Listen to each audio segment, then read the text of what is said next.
ক্রীড়া, হ্যাঁ, নেশা আছে।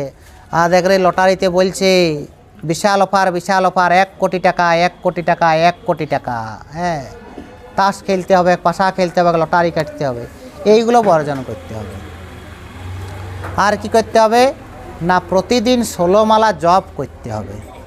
প্রতিদিন ব্রহ্ম মুহূর্তে উঠব। ভক্তি জীবনের জন্য ব্রহ্ম মুহূর্ত খুব গুরুত্বপূর্ণ।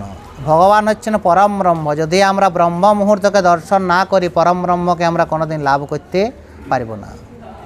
তো সেই জন্য ব্রহ্ম মুহূর্তে উঠে স্নান, তিলকান্নি আর ভগবানের আরতি করতে পারলে, আরতি নাই 16 মালা জপ, এইটি পালন করতে হবে। তারপরে আস্তে আস্তে প্রভু বাড়ির পরিবেশ নেই, কিন্তু আমি প্রয়াস করব ভগবানকে ভোগ দিয়ে খাবো। আমি প্রসাদ ছাড়া অন্য কিছু গ্রহণ করব না। সিরিয়াস হতে হবে ভক্তি জীবনে।